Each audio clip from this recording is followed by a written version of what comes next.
Charles, welcome to Wednesday. You're closing in. Yes, sir. How are you?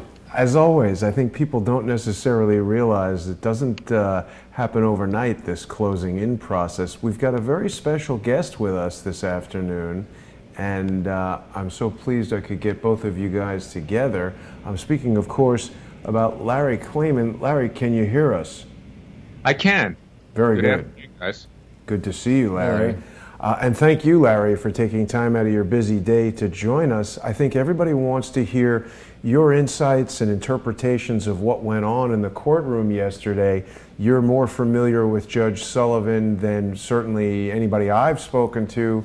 And also, a lot of people don't realize that Judge Emmett Sullivan is the same judge who's presiding over the FOIA suit that you and your colleagues at freedomwatchusa.org have brought against the special counsel's office. Can you give us some insights? What do you think was going on there yesterday? There's been a lot of negative criticism about this judge. And I got to tell you, of any Democrat-appointed judge, he was appointed by Clinton. Before that, he was appointed to Superior Court by Bush the dad, the president, is that he's generally a very fair man. And he's not a political partisan in many senses of the world. So I think what sent him off was Flynn's lawyers playing two sides of the street. I felt like he was being dealt with in a dishonest way, because if indeed Flynn had been interrogated and not given his Miranda rights, not being told that he was being set up, that he was being entrapped, then he should never have pled guilty to anything, particularly a false statement. He should have challenged that indictment and had it thrown out. But you can't have it both ways. You know, over a year later, coming back and saying, well, maybe, even though I took this plea and they're recommending no time, suggesting that perhaps everything should be thrown out, the indictment should be thrown out. So I don't think the judge thought he was being dealt with honestly. And here's the problem, guys, is the lawyer of Michael Flynn, General Flynn, he's a good man, Michael Flynn, is Covington and Burling. That's the law.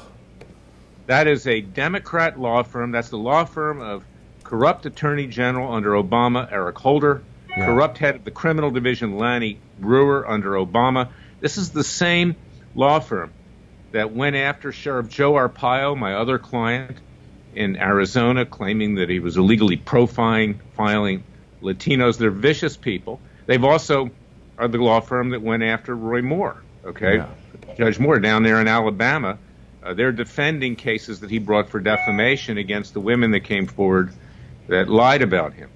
Right. So this is a vile law firm. And why Mike Flynn would ever have hired them, I believe that they intentionally threw him under the bus. I do believe that, honestly. I fully agree with that statement, Larry. I was quite surprised. The first person to bring the matter to my attention was Scott Bennett, Scott is an ex-Army intelligence officer who was involved in, an investigation about terror financing.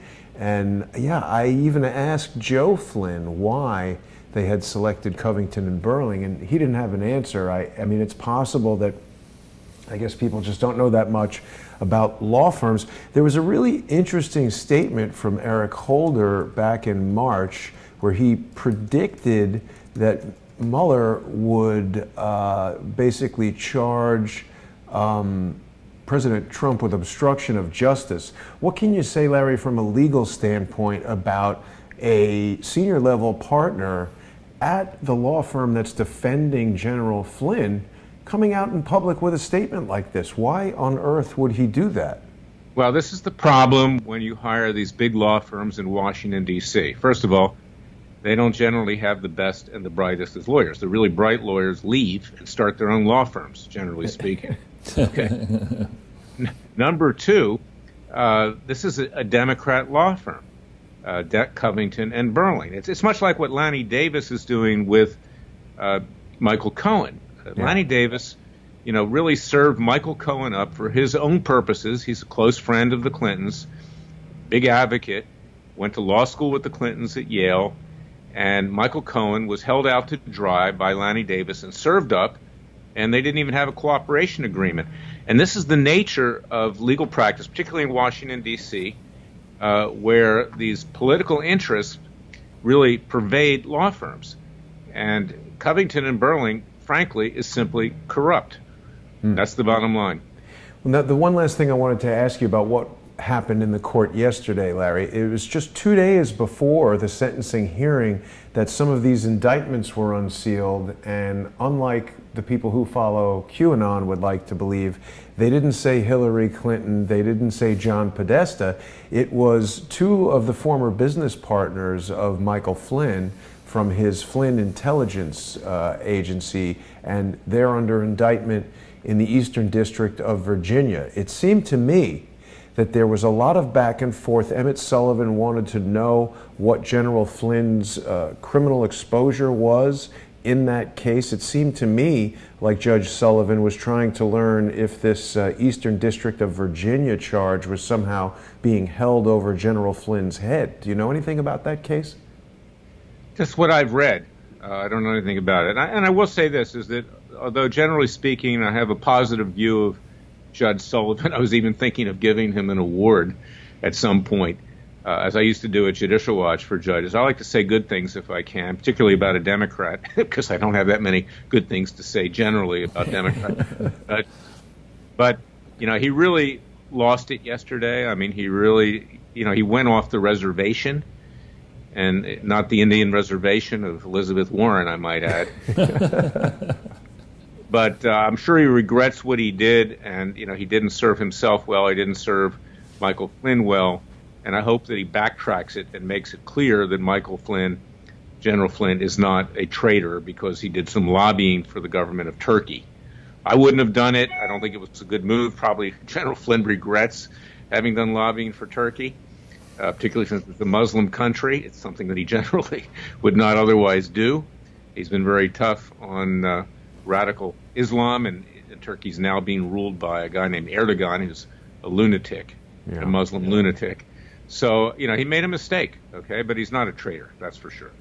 Yeah, and I mean, it was interesting the way it's reported versus the way it actually happened in court. And I can't understand why they don't allow video cameras in courtrooms so everybody can see and hear exactly what's said and understand the nuance, because it really started as Judge Sullivan asking if these things would rise to the level of treason, and then the federal prosecutor actually said he went and looked up the statute for treason and that this stuff didn't rise to that level. So he was asking, I mean, I felt really strongly that Judge Sullivan was kind of trying to send a message to General Flynn. I mean, he practically begged him to drop the guilty plea and was kind of shocked, it seemed to me, that General Flynn didn't do that. I personally feel like Flynn is locked in to a plea deal where someone has said to him, maybe not directly, but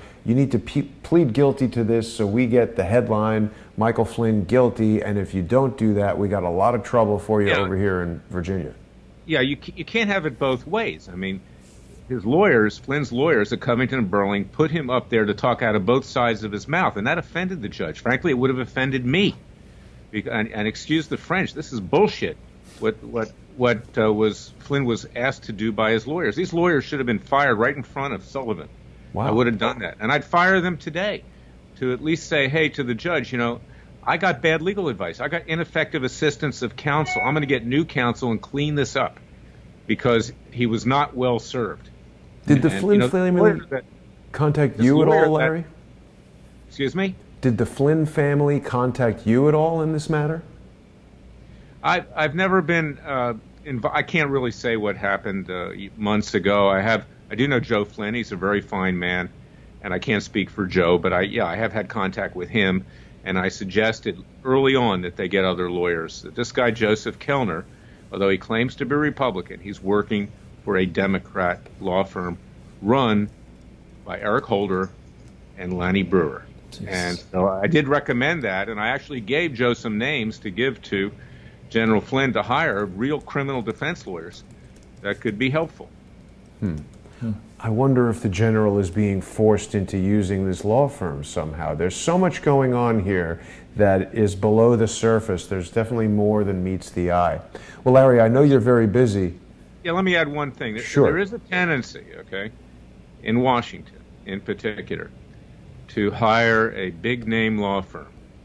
And that is just not a good move. You know, like I said, the really fine criminal defense law firms are small, you know, like the Black law firm in Miami and other places in this country. It's a big mistake to hire these politicized large law firms. Can I ask one question? And I don't know if you could say anything about it, but I've noticed that our mutual friend Jerry Corsi has been on television a fair amount recently. Is there anything new that you can share with us on that matter? Well, yes. I mean, take a look at LarryClayman.com. CorsiNation.com is that the Senate Intelligence Committee has sent a letter saying that they want everything that he's ever written. You know, they want to see what's in his underwear, so to speak, and they want him to testify, in effect, under oath. And Jerry Corsi obviously is not inclined to do that. They can get the information from Mueller. The two heads of that committee, Chairman Richard Burr and Ranking Member Mark Warner, are like two little lovebirds. I wrote a column in WorldNet Daily yesterday about that, and you can see it at Clayman.com, LarryClayman.com. You know, months ago I asked them to investigate, actually years ago, the wiretapping at the Trump Tower, the mass surveillance that was revealed by Edward Snowden. They just turned a blind eye on that. Burr is a anti-Trump, never-Trumper, establishment Republican. He's got a very bizarre relationship with Warner. I remember I sat in a hearing once. He had his hands all over Warner. I couldn't figure it out. And it is really strange. And the two of them are out to destroy the president, and they want to use Jerry Corsi as one of the means to do it. So, wow. And wasn't that the committee where there was a senior staffer was having an affair with a reporter? I don't know about that, but I do know this, is that this Republican chairman is the flip side of Mark Warner. They're like Siamese twins, and it's frightening. And, you know, rather than getting into major issues like mass surveillance on the American people without probable cause, they want to do a number on Jerry Corsi to get to the president of the United States. This is the establishment Republicans and the establishment Democrats. They work in tandem. They want the president legally dead. They want him out of office. They want to run their candidates in 2020. So anybody that's mistaken, that thinks that this is just a Democrat hit against the president, no. It's also coming from the establishment wings of the Republican Party, such as Senator Richard Burr. What we call the Uniparty. Right. It is. Well, it is. People should go to LarryClayman.com and see all the information there. You can financially support Larry in his efforts to defend Dr. Corsi. You can also go to CorsiNation.com, and of course people are going to want to check out FreedomWatchUSA.org, where you can sign the petition to get Larry to be the new special counsel to investigate Mueller, and of course donate and financially support the work that Freedom Watch is doing. I think it's incredibly important, and so few people in the courtroom yesterday were aware that Freedom Watch has an ongoing FOIA lawsuit against Robert Mueller's special counsel that is undoubtedly on the mind of Judge Emmett Sullivan. He knows the special counsel's office has been slow-footing the production of documents that Judge Sullivan has ordered. He knows that those documents reveal leaking of grand jury information to the press. There, of course, was that issue the other day in the Daily Caller. Chuck Ross wrote an article where he told Dr. Corsi that it's been leaked, and that was published in the article and on Dr. Corsi's live streams and everything. So there's really a crazy array of crimes going on out of... It is. And let me make it clear, Jason, too. You know, this Judge Emmett Sullivan is an honest man. He's a good man.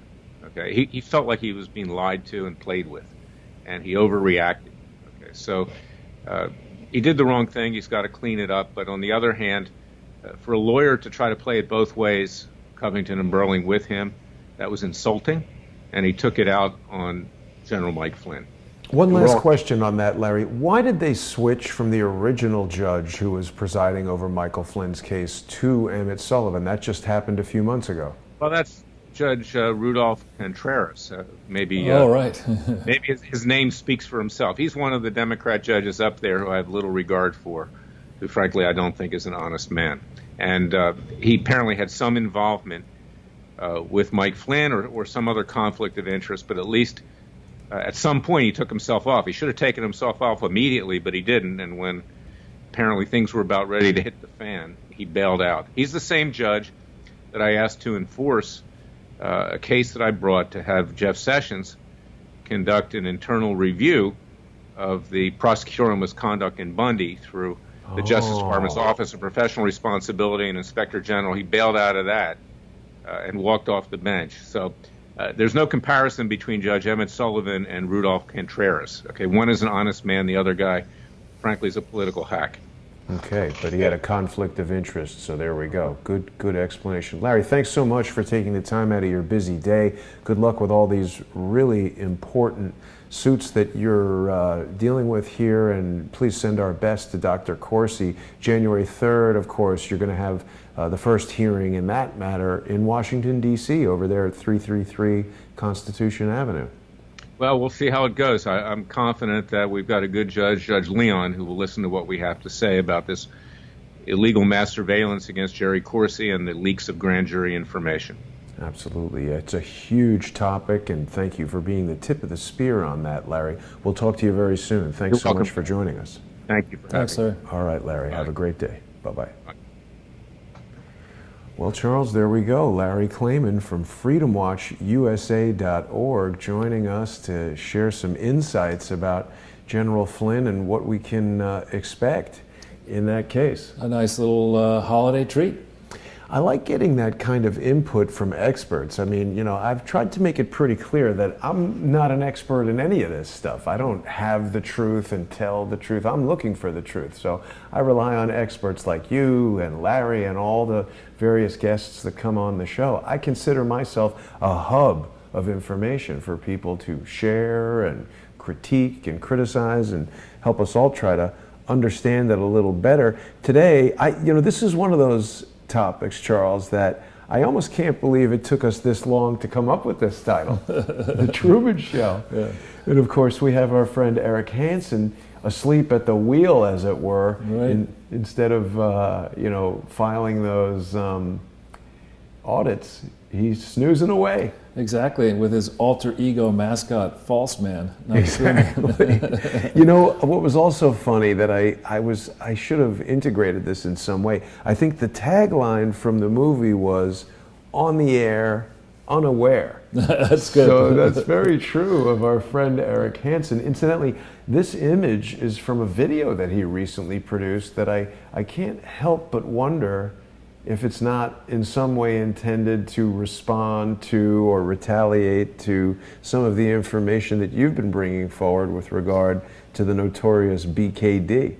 Yeah, well, it's interesting. I mean, I think you told me privately, and I think you could tell the audience possibly, that the comparison of view counts. We'll get into that a little bit. About our typical videos are now getting, within 24 hours, we're getting 10,000 plus views or thereabouts.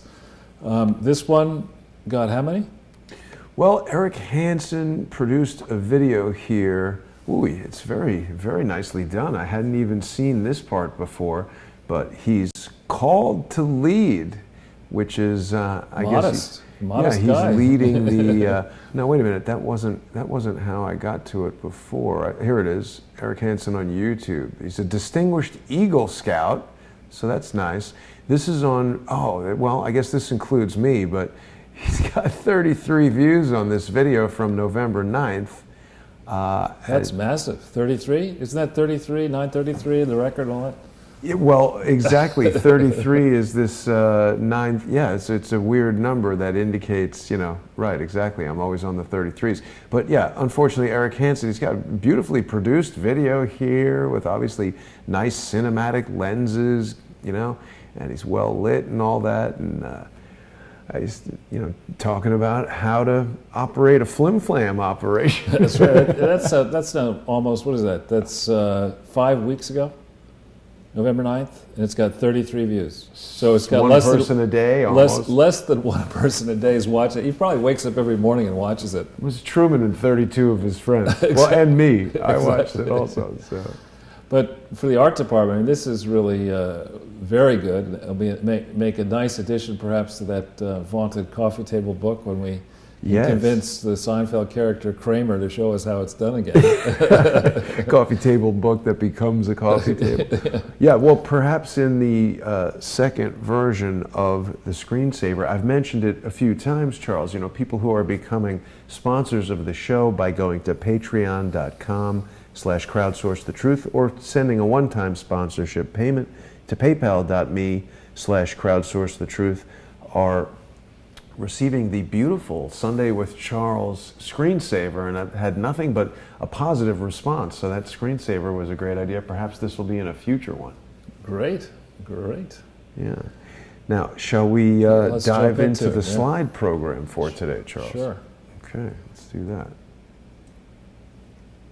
So we've been actually pretty nice to BAD so far, and now gloves are off. The gloves are coming off today. I mean, the more I get into this, the more I realize that the financial statements of the Clinton Foundation should be shelved under not even the fiction section; it should be under the drunk fiction section of the library. I mean, they're so far away from being actual audits of the Clinton Foundation as to be laughable. And the facts are that the BKD people, Eric Hansen himself, and I doubt, maybe they have external people audit the books of BKD, maybe they probably should do that.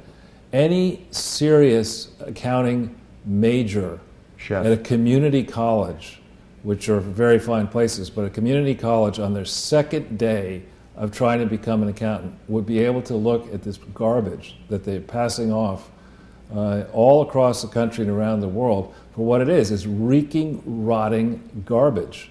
I mean, Larry was very kind. I mean, it's not even, it's not even bullshit. There's something worse than that. That's what the BKD people have put out here, and that they would allow this garbage to remain floating around the internet and all these regulators, state, federal, international, with their name on it, and not make a move to distance themselves from it, blame it on the Little Rock office, blame it on a team that's no longer there. So long as they leave this garbage out there for the new accounting firms, Price Waterhouse and Cohn Resnick and whoever else may be auditing the 2018 books, they're just increasing their ultimate liability. And I would caution the BKD people, including the shareholders of BKD, and certainly anybody, any firm that has made the mistake of selling out to BKD in exchange for paper. I mean, what a lot of these accounting firms do. Stock.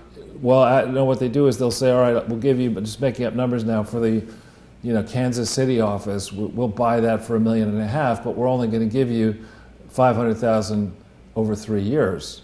And so you're taking a credit risk. Oh. You see what I'm saying? Anybody who is thinking about, who has credit exposure to BKD, should think long and hard, because with each passing day that this sleeping idiot stays as chief operating officer of BKD while also being in a conflict position as chairman of the American Institute of Certified Professional Accountants, without attempting to remedy this mess, is a day that the sleeping idiot and his friend Truman and other people are just buying themselves more liability. Because it's not like you can say, well, nobody's warning about this. I mean, beyond, this is our 128th video today. I hope we'll do a few more, and we're going to keep at this until we drive the point home here. We learned from the whistleblowers, two of them, that they independently have retained experts, and they come away with the same sets of general conclusions. They get at different specifics than I get at, but in very complementary ways. You don't have a defense, I don't think, and I'm not a lawyer, but you don't have a defense saying, well, I just was too busy sleeping, working on this TV show, making videos to correct this thing. It's not like the Clinton Foundation in Little Rock, for the Little Rock office of BKD, is just an infinitesimal little client that nobody cares about. It's probably a reference client that's been trotted out by BKD to get other business around the world. We're so good. Got to be, right? Right. I mean, well, particularly in Arkansas, that's right. And beyond that, BKD has a very large practice, I think disproportionately large in relative to other types of accounting firms in this whole not-for-profit and government organizations area.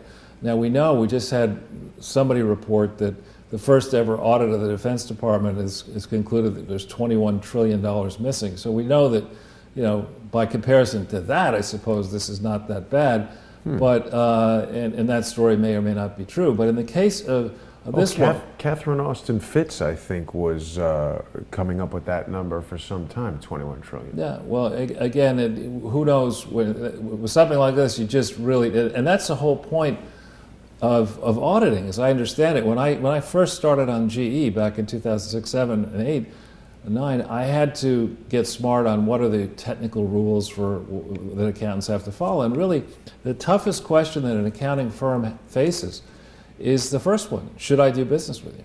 It has little to do with the quantum of the money that you might make. It has little to do with more prosaic issues. It's just, is this an entity, the Clinton Foundation?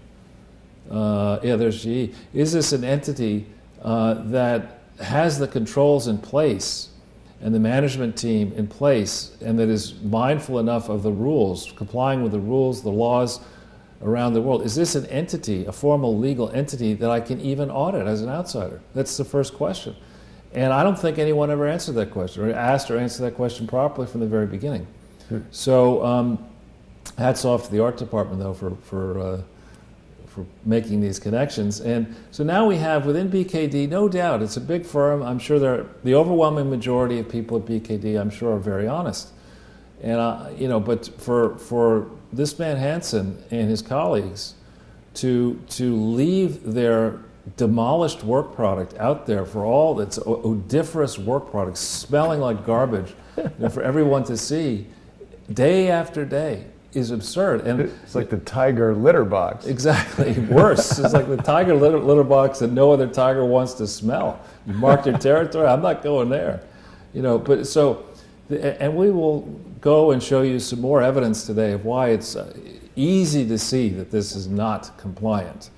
But we've had to come at it from lots of different perspectives. What we have out there in the audience is we have some people who like to soar up here and they don't want to look at numbers. Numbers are difficult. Then you get the other people who say, well, there are no details.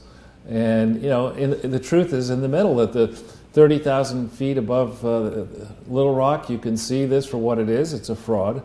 It's an ongoing fraud. It's the largest set of ongoing frauds in history. And you want to get into the details? Well, you have 127 other videos, not to mention multiple interviews that I've done, various formats, radio, television, alternate sites, blogs, my articles, my website, etc. There's a lot of detail out there if you want to chase the detail. So, sorry to interrupt, Charles, but before we get into the meat of your presentation, you're speaking about the audience. There's someone in the audience who had sent us this. Can we talk about this for a quick second? The Podfather, and who is this gentleman who looks almost exactly like him? Yeah. We could say who sent it. There's a wonderful researcher who has a site called Corey Diggs, and she does. I've had the pleasure of speaking to her a few times, and she does really deep dives into lots of different topics and is focused on aspects of the Clinton Foundation, has some important work that she just did that's coming out and adding to the other recent digs, she calls them, into the Clinton Foundation. But this purports to be a photo on my left of John Podesta, also known, I think, as your friend the Podfather. Exactly. And I gotta say, the person on the right could be his father.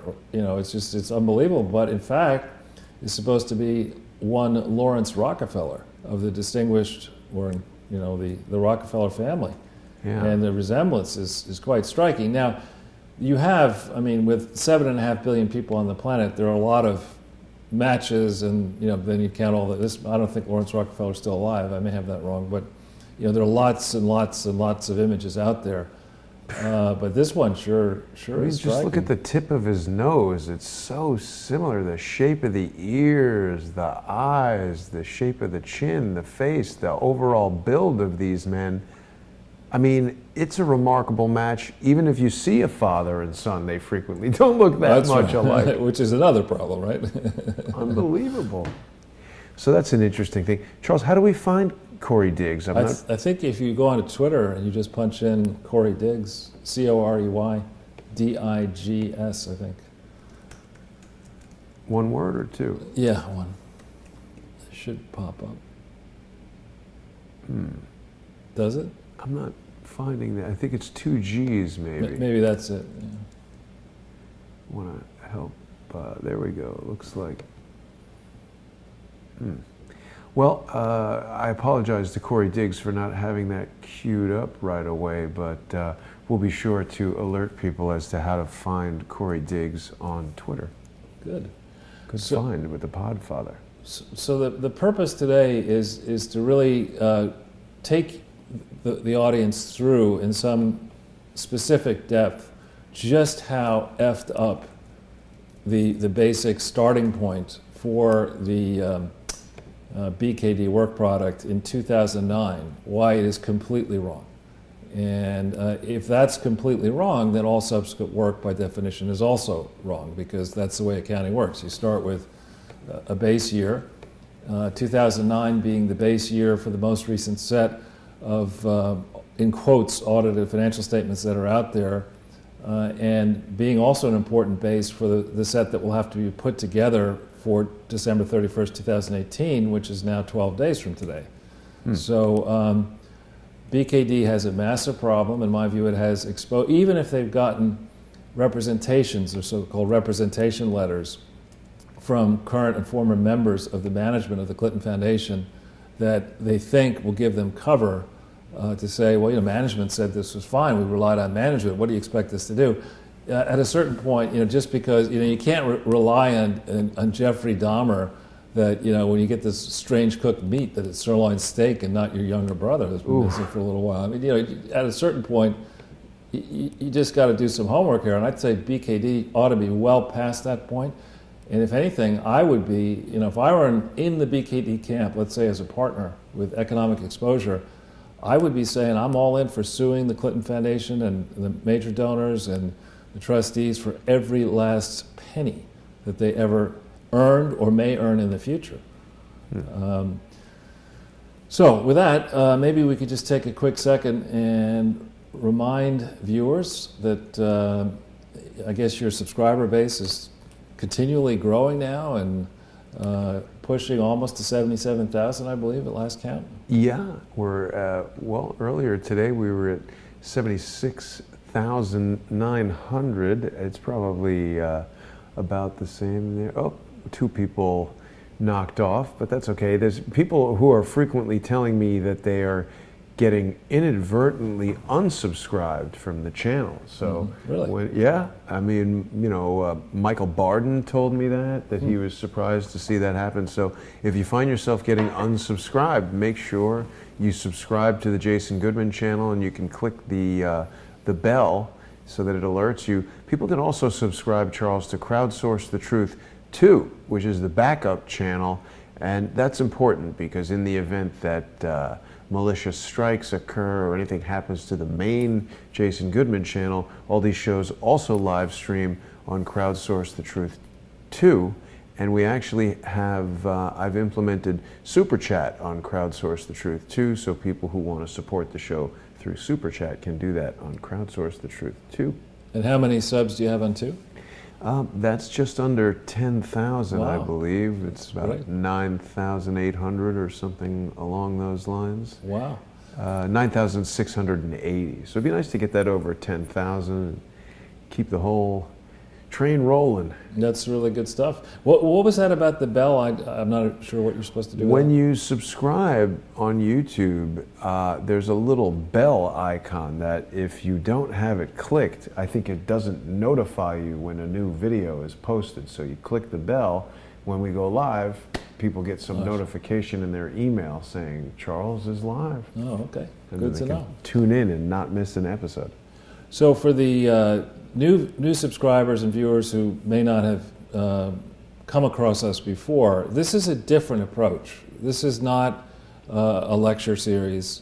This is an interactive effort to try to get crowdsource subscribers and their friends engaged in a process of pushing back against the Uniparty to reestablish the equal administration of justice in this important country, the United States of America, and in a lot of countries around the world, using as a test case the Clinton Foundation. And we hear a lot of chattering from the nattering nabobs of Washington, D.C. about Donald Trump is obstructing justice. He's obstructing justice. Actually, last time I checked, it's not a crime, and again, I'm not trying to practice law, but I don't believe it's a crime to obstruct injustice. Right. Which is, I think, what Donald Trump needs to do more of. He needs to take out, I don't know what size shoes he was wearing, but he needs to go into his one of his many golf clubs, make sure that whoever works behind the service department in wherever he keeps his golf cleats has sharpened those golf cleats to do it fairly well. Step on somebody. And he needs to put on some really big, special pairs of golf shoes and start stomping on these people, because we've got to obstruct the injustice. When we hear what's going on with Jerry Corsi, we watch what's going on with Michael Flynn, we read about the dual approaches. You're going to raid Paul Manafort and his wife right before Thanksgiving or whenever it was at 4 o'clock in the morning and scare the living crap out of the family, but you're going to allow Cruella DeVille Clinton to get together with Cheryl Mills and her other co-conspirators and have a Chardonnay expose as Peter Strzok pretends to interview them, not under oath, and you'll get dopey James Comey to say, no credible prosecutor would ever go after the largest unprosecuted set of frauds and public corruption because they're all Democrats and they're all working for the Clintons. I mean, the double standard there is just so awful that, it has... I got into this process before the Clinton Foundation, but this idea of restoring order, restoring the rule of law, making sure that companies as big, I got into this with General Electric, as big as GE with all of their resources actually play by the rules in the United States and in every important country, so that investors know that when they're thinking about making an investment decision in GE, they're doing it on the basis of real information, not fiction. And equally now with the Clinton Foundation, it should not be an open secret that if you want to get a gigantic contract out of the Hillary Clinton administration, just give them a bone, throw me a bone, give them $10 million and you get back $100 million. We can't remain on this path that we've been on for so many years here under Republicans and Democrats alike. And this Clinton Foundation is a place to really draw a meaningful line in the sand and work together as a group, and we're starting to see a lot of that. I'm getting a lot of chatter back, positive help from email and other ways from people who want to come in and make their voices be counted. And for that, I'm grateful to you, Jason, for organizing Crowdsource the Truth. I think it was a visionary approach. Thank you. And what we try to do here is share with each of you facts that we deem to be important. So we give you basic tools that you can use and you can consider. That's why we provide these slides with the links that you can pull down, and yourselves, you can see the primary sources that we're trying to use here. Jason has done a fantastic job with this playlist. I don't know if we can pull that one up. Oops. Yeah. But here we have just the playlist alone, not the underlying videos, but just the playlist alone has almost 15,000 views of the table of contents. Wow. And this is our 128th video. We try, it's such a big story that, and the topic is reasonably complex, that we felt it was a good idea to break it into digestible bits and pieces, and then also to try to link it to the progress of what's going on in this effort to restore justice in the United States of America. So we try to tie it into breaking current developments, give you a sense of how we view those developments, and then pick and expound upon a central facet of this unprosecuted fraud so that you see for yourselves what we're talking about. And I really, in the past I've tried to focus on the older ones so people could take a look at those, and then the middle ones, and then the more recent ones. There really are a large number of these. Yeah. And when you look at them all together, I know I once had a collection of antique maps, actually, of the 15th, 16th, 17th century antique maps. I had about the same number, 128, 130 of them, all framed beautifully, museum quality. And I was in an office where they didn't have any art for the place, and I said, well, I'll tell you what, you pay the insurance on this, and I'll just let you put some of my, like 70 of them, up in an office. And when you put them, all of those movie posters together in such a format, or select the 50 best or the 30 best or whatever in a room, it really, and maybe you have like a museum inscription on the side, the reason we did this was, or what you should focus on is this, and the date. It's quite interesting, actually. It makes it, in the case I was just referring to with the office, we had I was working for a very large Japanese bank back in 1991, said, you know what, why don't we take 3 guys and we'll give you $50 million and let's see what you can do with it. And and they insisted that we have, we travel first class and we do all. They wanted to try to. If they insist. No, it was foolish actually. I mean, I was in my early 30s, and during the Gulf War, when no one was flying, I once was on the Concorde with like 2 other people. Wow. And I wasn't complaining about it, but. That's a hell of a carbon footprint. Exactly. Right, and so we move into this office at 48th and Park on the 5th floor, and it was, I don't know, 15,000 square feet or something like that. It's big. And the walls were all blank, and so then we put my maps up, get an actual museum person to come in and install them properly. Because you have to be careful with these older documents. If it falls off the wall. Well, it's more like you want to make sure it's not getting too much of the wrong type of light. And there's a lot of considerations. Right, so they did it all properly, and it took them several days to do it right. And then the next week, guests would come in, and their immediate reaction would be, "Boy, how many decades have you been in this office?" About one day. That's funny. So they were all framed, Charles. Oh yeah. Just like the subjects of Robert Mueller's investigation. That's interesting. So with that, I suppose, why don't we jump into just a quick update on the most recent news. This first article in the Wall Street Journal, of course, which I know how much you love the Wall Street Journal. Well, it's good if you want some interesting fiction to read. Or if you've got birds or cats. Exactly. But, this one here, again, the degree to which the Washington, D.C. group, and I think this is that guy, Byron, what's his name? Below, if you go down, the author, Byron, Tao. That's Shelby's boss. Oh. So this is the D.C. team. That's the guy. That's the guy, exactly. This is the D.C. team, and with Larry's helpful explanation that maybe Covington and Burling was brought in here to do the dirty on Mr.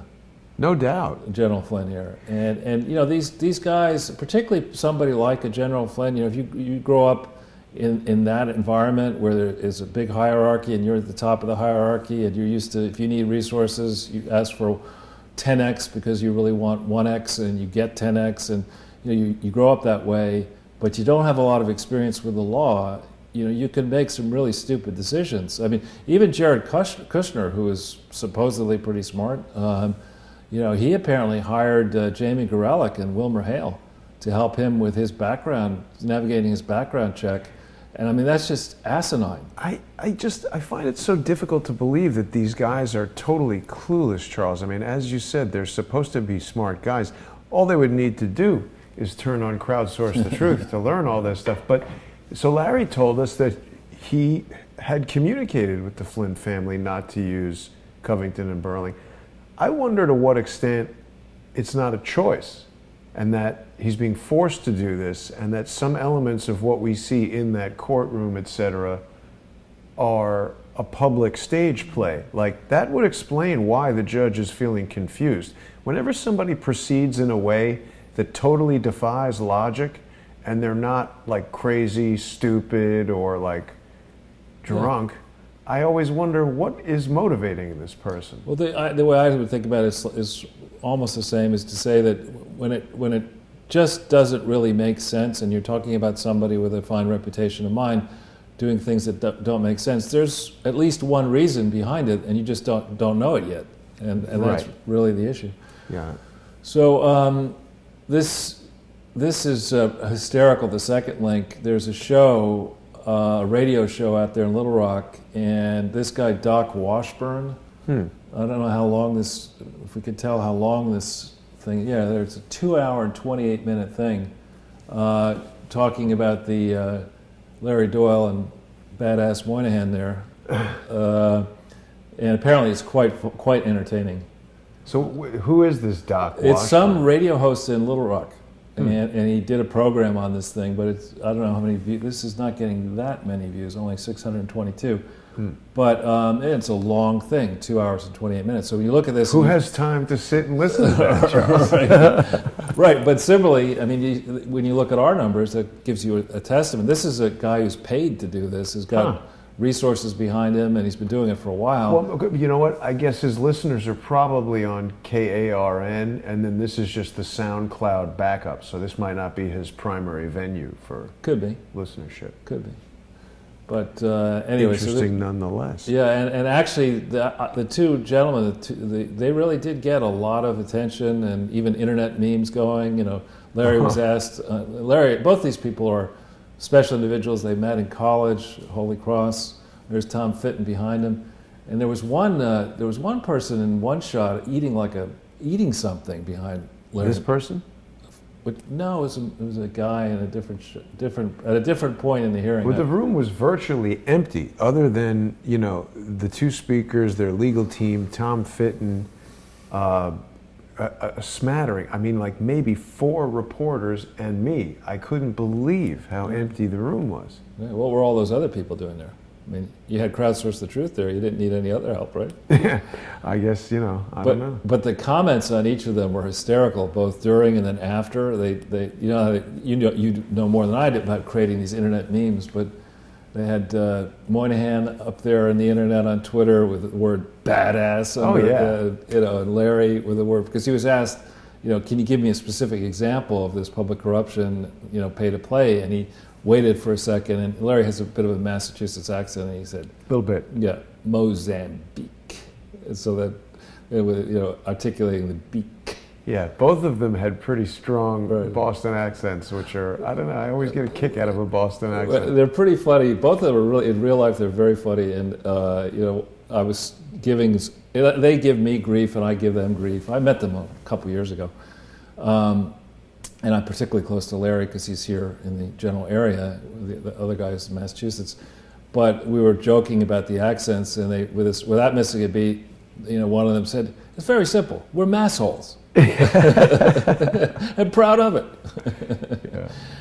So a lot of hay being made about the Trump Foundation. Right. And let's hit this. I want to spend a little time on this baby here. If we look at the lawsuit here, if we hit this link,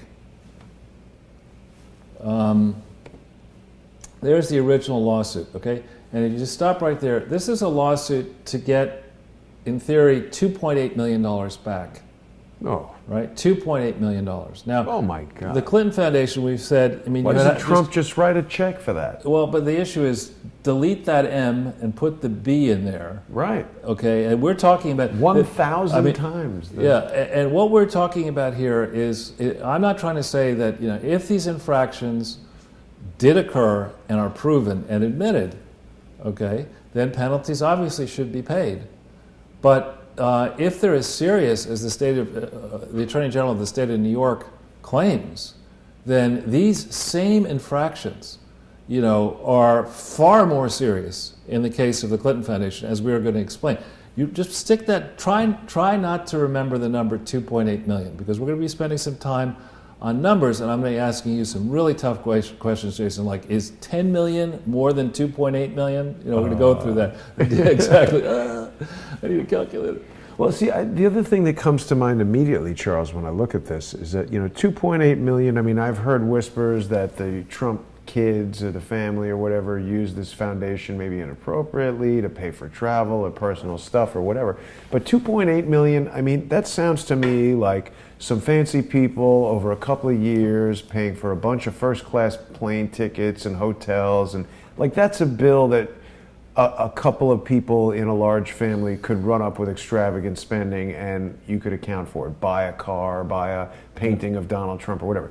2.8 billion could finance weapons deals and private armies in foreign countries, and that's what really the meat of it is. The fact that the Clinton Foundation is 1,000 times the dollar amount is just one thing. Right. What was that money used for seems to be the bigger question. Well, again, you see, there are important differences between the Trump Foundation legal structure and the Clinton Foundation legal structure. Mm-hmm. I would say that a foundation that names itself after a celebrity it's a vanity exercise in part. What you're trying to do is let the world know that you're generous and you burnish your credentials. And I am aware of certain charities that explicitly go out of their way to hide who the true benefactors are, because the benefactors do not want to be noticed, and they want to do this. It's really, actually, I think, an ancient Jewish tradition that you're not supposed to, when you give money away from charity, you're not supposed to say, and you're certainly not supposed to take credit, and you're not supposed to let the beneficiary know who gave the money. Right. Otherwise, it's not a mitzvah. That's what I was to say, mitzvah. So now we have the expert here, mitzvah. Also, somebody has told us in the comments here that it's a Worcester accent, not a. Worcester. How do you pronounce that? Worcester. Yeah. Yeah. Well done. Well done. Whoever got that. But that's in the case of one of them, and that would be. I think they're saying it's Larry Doyle. No, that's wrong. It's the other one. Mr. Moynihan. Yeah, because. Oh yeah, no. This is Mrs. Miggins says Moynihan has a Worcester mass. Worcester. She even puts in there. Well done. Yeah, not Bostonian. I wonder if she is from Worcester. Worcester. Everybody's writing Worcester now in the comments. So that's good. But just staying on the differences. So the Trump Foundation is what's called a private foundation. That's where I get together with my family and we say what we're going to do is we're just going to make grants to other public charities that are worthy.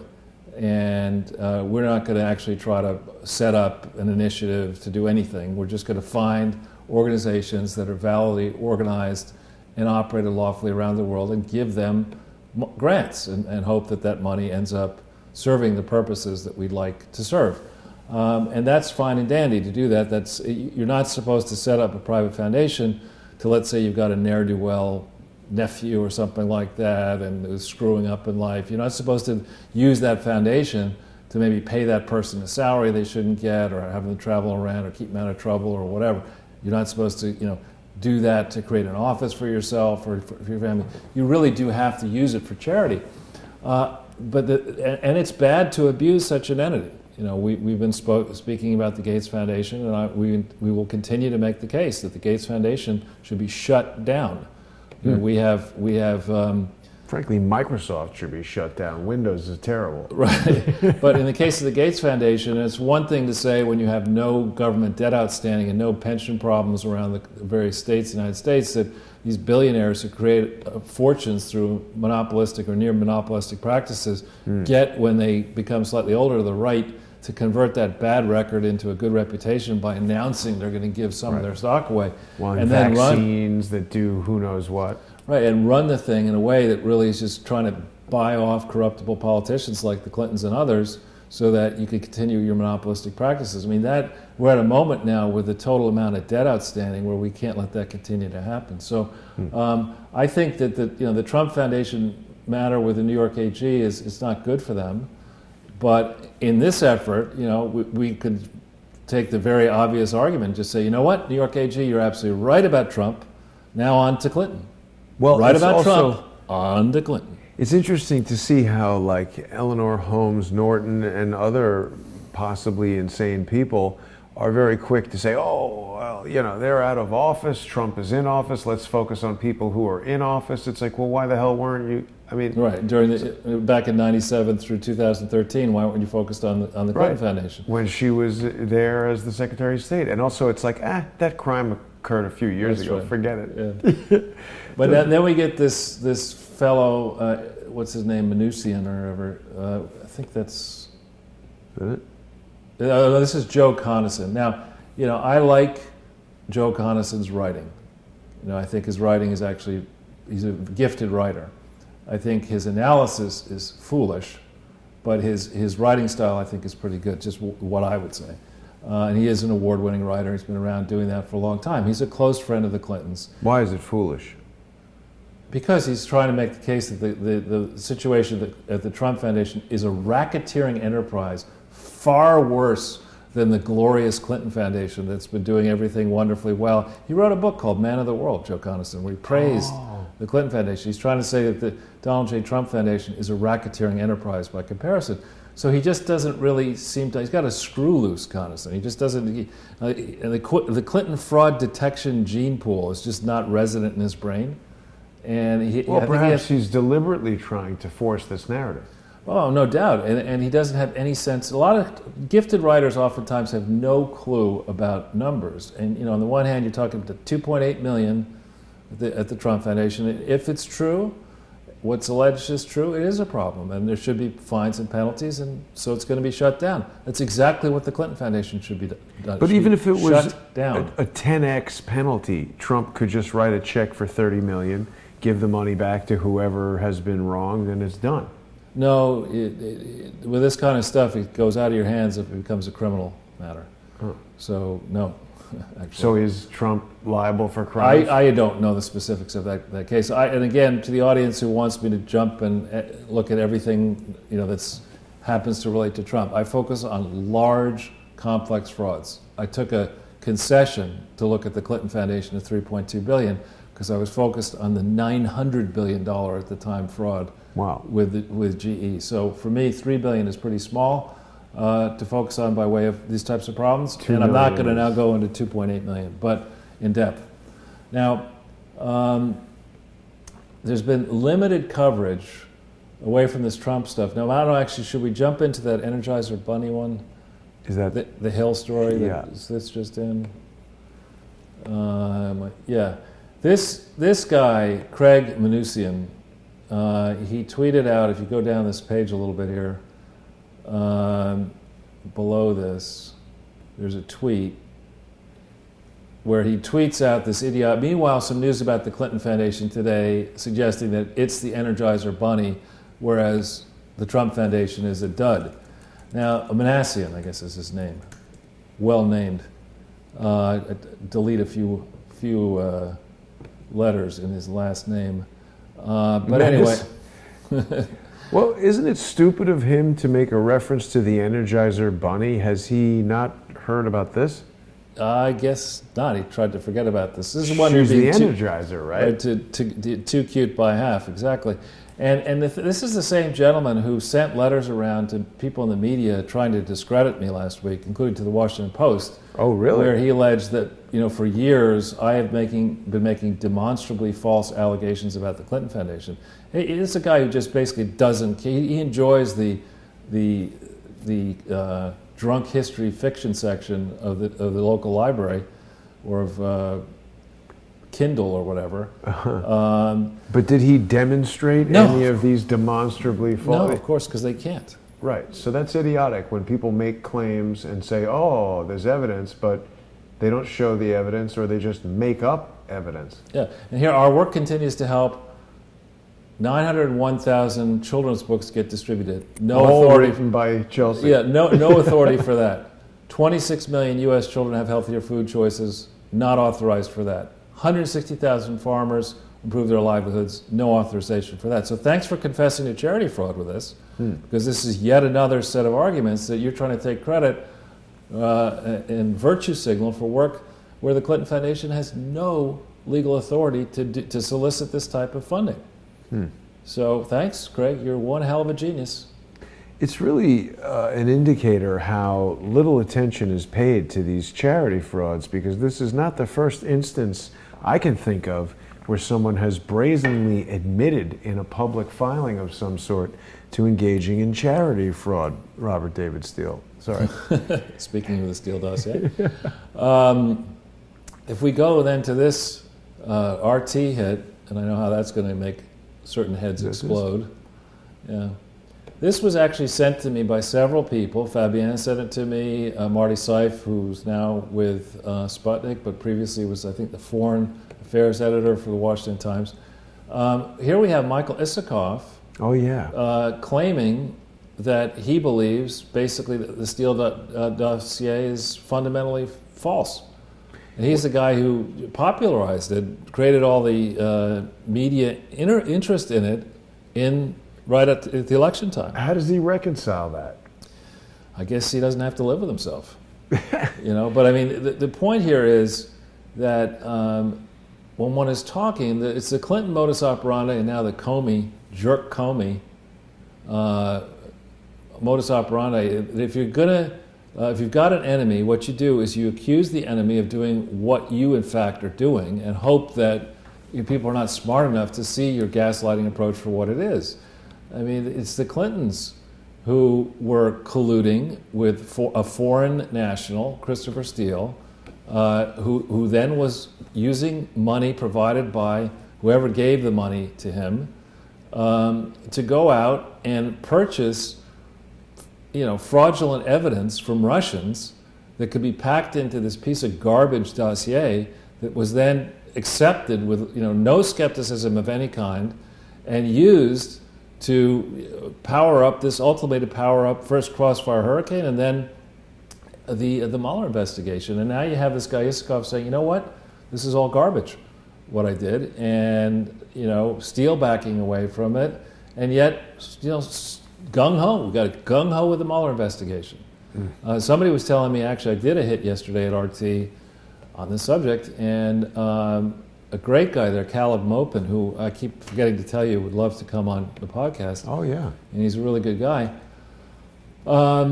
He was explaining that apparently even NPR is backing away from the Steele memo. When that happens, that's something for NPR to now say there's really nothing to the Russian collusion. But there's so much damage that's been done by this already. Like a lot of people, we were talking about the possibility that Flynn would be cleared yesterday, and that would be good. But yet we've still had 2 years of a country without the benefit of someone with Michael Flynn's experience and knowledge helping us. It really is disgusting how this effort has expended so much energy, so much money, so much time just to destroy people. If we would work to help benefit each other and build the country up, think of how much better we'd be. And you think back about what people are pining for, the old Obama days. Think of the Nimrods who were in our foreign policy establishment, starting with Hillary Clinton, and then Lurch, John Kerry, and Samantha Power, and Susan Rice, Ben Rhodes, and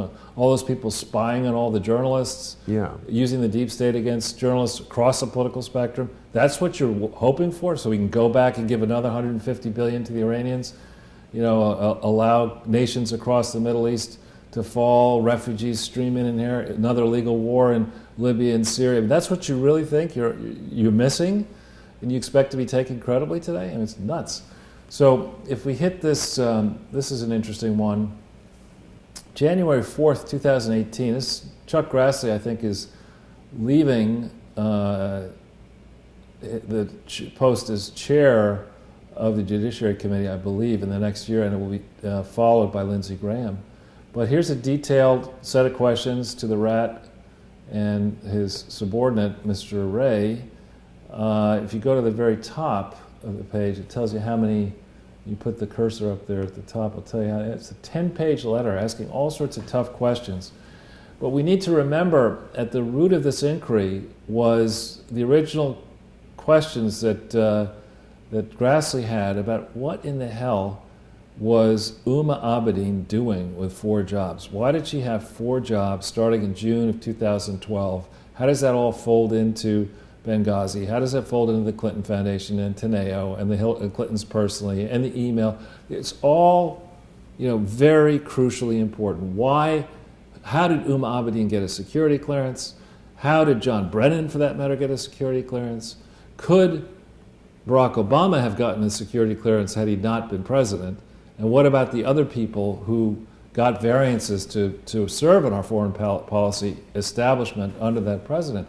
I mean, this is a very important set of subjects that I think the deep state is doing its level best to obstruct any real inquiry. And one of the real problems, I think, in the way this whole transition happens is that holdovers from the Obama administration, I think, are very much still involved vetting anybody who might want a top security clearance. I think you got holdovers from the Bush administration running special counsel offices. So they're just pulling out all the stops, doing everything they can. I'm convinced that Michael Flynn was somehow forced to be represented by Covington and Burling, and he's like a guy with his hands tied being dragged through the water. Right, exactly. Now, meanwhile, just a few quick comments on the current state of affairs. If we hit the Zero Hedge link here, Christopher Whalen is somebody I've come to know over the years. He's a very smart guy. He's done a lot of work. I think he worked at the Fed for a while. He's more interested in the debt markets than the equity markets. But he's right to point out that, as I just did actually on I-24 News, that we've had a 10-year experiment with deficit spending and keeping interest rates on the floor. And I would argue that that long experiment, which it's not fair to blame on Obama because he inherited a mess from W. Bush, and perhaps W. inherited a mess from Clinton, and Clinton inherited a mess to a certain extent from H.W. But we have a real set of problems on our hands. It's like you promote people, let's say, from senior year in high school, and you say, all right, even though you're a horrible student, we're going to put you in we want to put you in the electrical engineering program at MIT. Oops. See how you'll perform. See how you'll do. And then we say, the good news is, Jason, for you and everybody, you don't have to, oh yeah, I can take those out.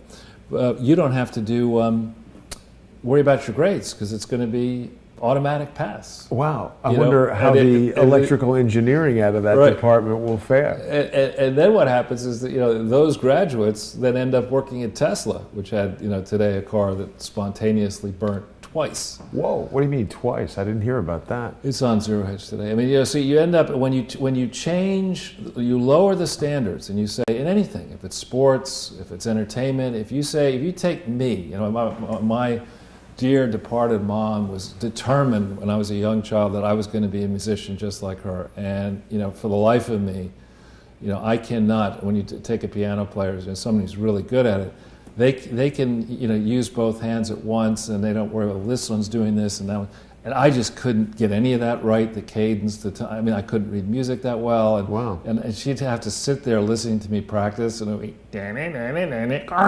like horrible sounds. And all of a sudden, like in 4th or 5th grade, after years of this, she came in one day and she said, you know what? You're done. You're never going to be a musician. Oh. I was like, okay, great. Does that mean I'm out of art too? Yep, you're out of art too. Anyway, so similarly, if you lower the standards, as people have done here, you end up with this approach here: low interest rates, massive deficit spending. Nobody cares about the debt under Obama, but all of a sudden now we care about it under Trump, when he's only added $1 trillion, maybe $2 trillion of debt. Obama added 10, 12 trillion of debt. And now people are instantly concerned about the impact that rising interest rates are going to have on Trump's debt, forgetting about Obama's debt and our collective debt here. So this is shaping up as a rough 2019. Oh boy! Now, yesterday, if we just hit, I was on with Queen Utrice Lead, and it was a lot of fun. Again, you see here, this is about an hour, only 257 downloads of this thing. But I believe Progressive Radio Network, I think, is the leading progressive radio operation globally. It only has 1 million downloads. Look at this. And this has been around for a long time. Wow. So to put your metrics in perspective that you're achieving with Crowdsource the Truth, this is really something. And this is not, this is not right-wing media. This is progressive. Utrice used to be station manager of WBAI. She's a wonderful lady, and we get along on issues of corruption, deep state surveillance, the Clintons, the Obamas, the Bushes. We get along on a lot of things. Some economic issues we disagree, but she's very thoughtful. And the audience, I think I'm scheduled to, my next thing with them is to do a question and answer, which I love doing because the questions are basically pretty hostile. And I enjoy trying to field them. Now, they're very respectful but hostile. Some are silly. Why? Because these are all Clinton fans? No. Most of them hate Clinton. These are people who are, hard left. Some of them are not all that wild about, not that concerned about the Chinese embracing full-on communism. I mean, Wow. But nonetheless, they're very respectful. I've done a ton of interviews with her, and I look forward to it. And then I also have done, I think, with Katerina Blainova, almost 70 interviews. And the approach that we have been doing, this is since May of 2016, she sends, wow, so the Dow just dropped even more. Where was that? Up here, Dow dives to the lowest point in 2018 after Fed rate hike. Oh, wasn't Trump telling the Fed not to hike the rate? Yeah, again. So they're working against him. I don't think they are, actually. I think, as I was saying earlier today on the Israeli channel, I mean, we have a long overdue structural correction that needs to take place. You cannot take somebody and say, just, that you want to run a marathon, right? And the only problem is you're 250 pounds overweight, and you're going to do this in Arizona in the summer. I mean, it's just it doesn't make sense Heart to do that. attack in the first 5 minutes. What you might consider doing is trying to lose at least maybe 225 of those 250 pounds, and maybe then you could think of. Similarly, when you have an economy that has a government sector spending $6 trillion a year to, a lot of it wasted, too much of it wasted, and you have an infrastructure that is overbuilt in places where nobody's ever going to hire because the cost of doing business is so high, and you have commitments to programs that are ineffective and don't make sense. You don't have a national consensus on how to fight whatever wars need to be fought and what constitutes victory. You're going to be spending a lot of time and wasting trillions and trillions of dollars trying to fix things and only hurting yourself. And so the Sputnik people, I've had some news-related interviews, but the overwhelming majority of my time with them have been with Katerina Blainova and, to a lesser extent, Marty Seif, who are more opinion contributors.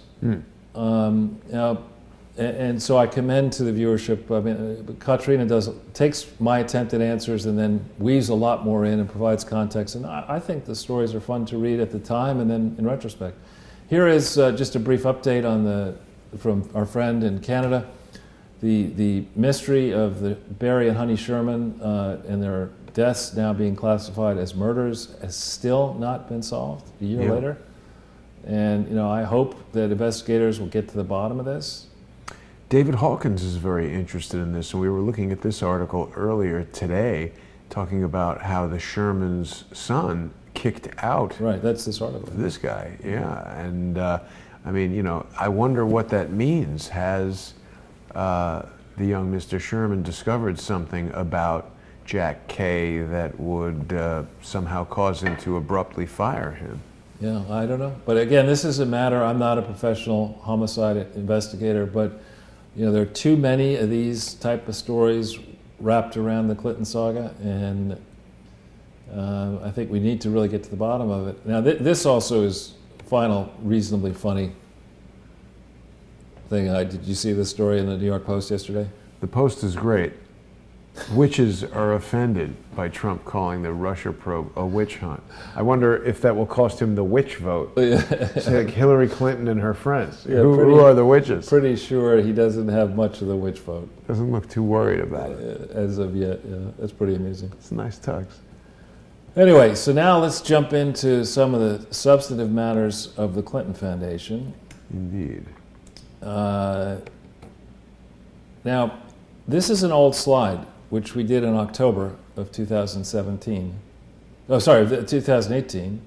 And it's important to understand here that the folks at BKD, it's not like that there's special BKD rules of accounting. And here's Eric Hansen, probably definitely sleeping at this point, in the middle of a nightmare, a real life nightmare.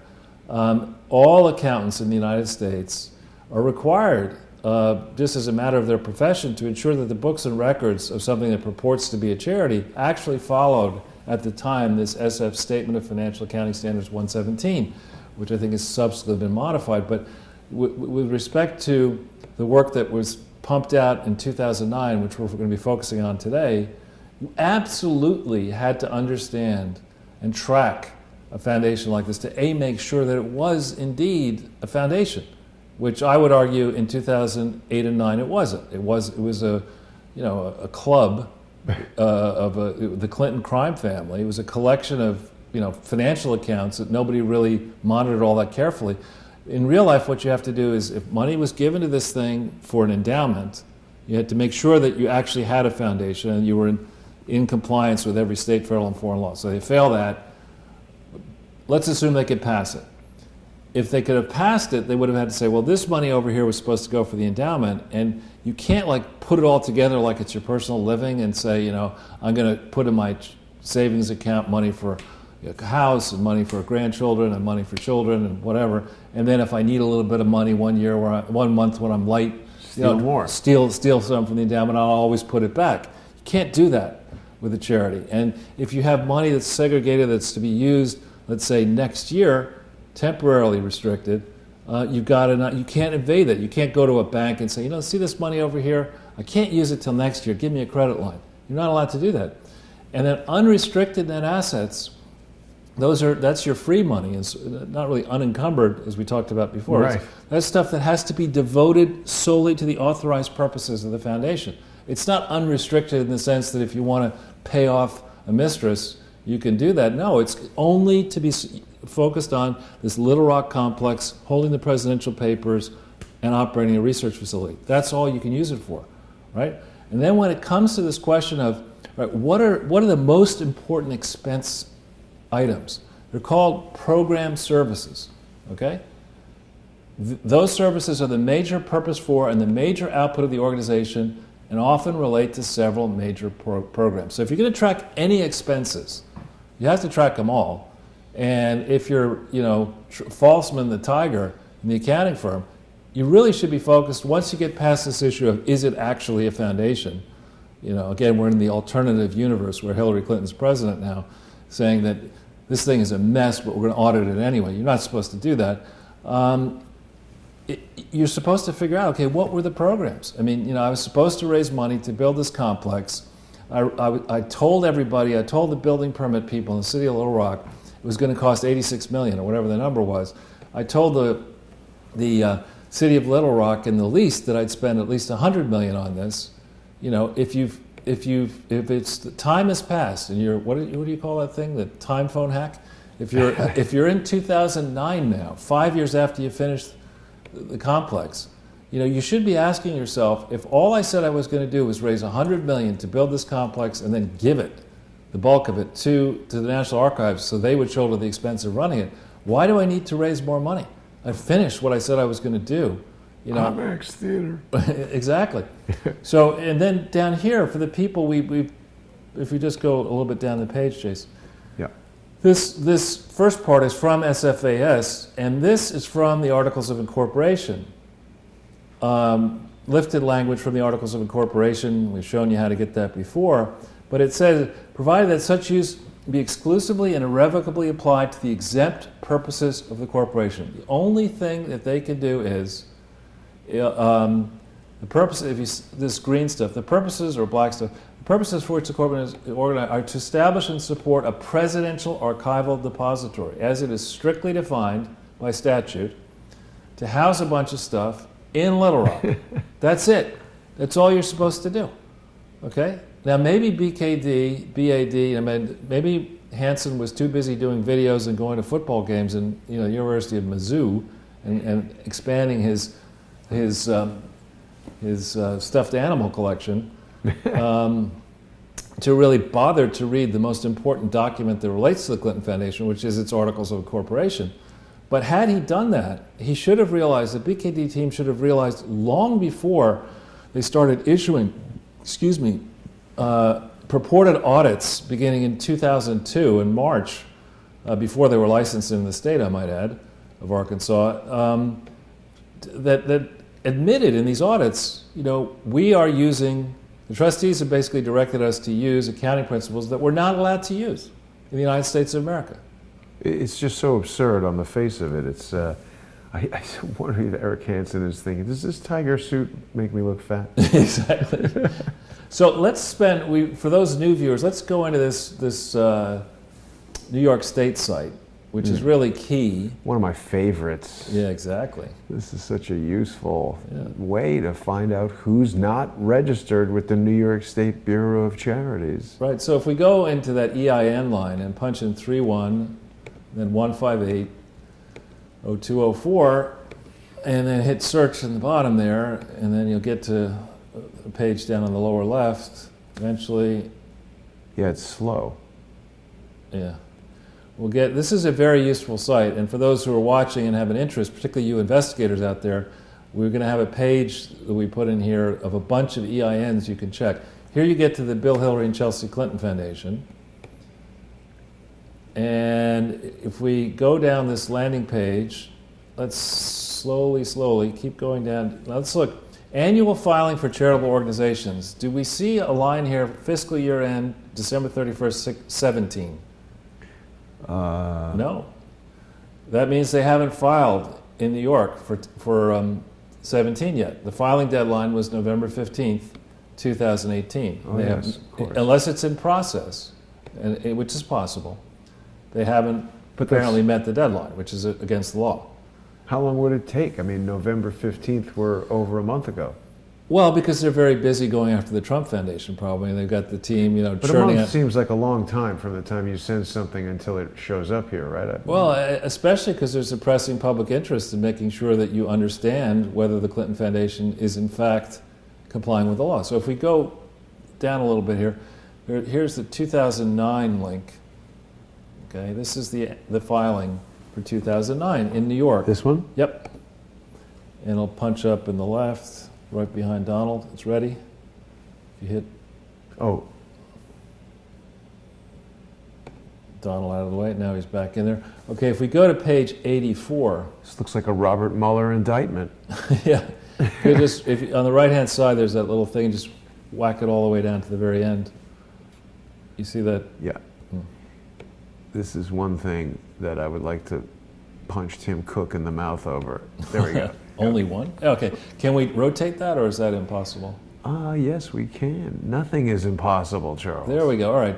So this is the so-called combining statement of activities for the William J. Clinton Foundation for 2009. Okay? This document is purposefully, in my opinion, omitted from the Clinton Foundation website.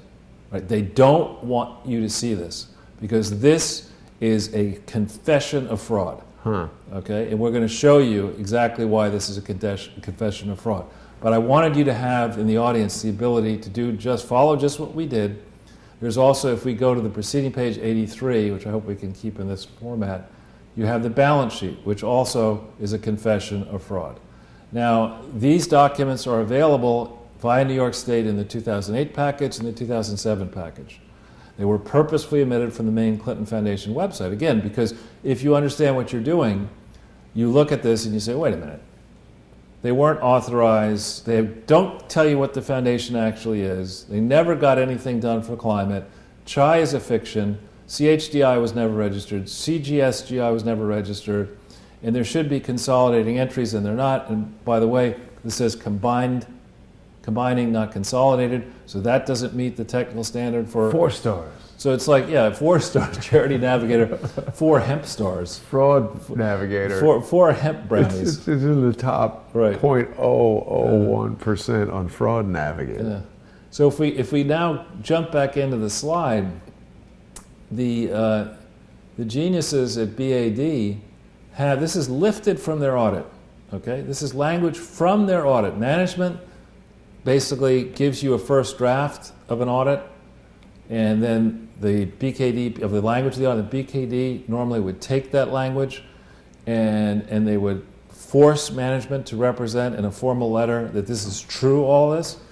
Yes, the William J. Clinton Presidential Foundation, and that there should be a capital T, not lowercase, was formed in October 1997 to design, construct, and initially endow a presidential archival depository, right?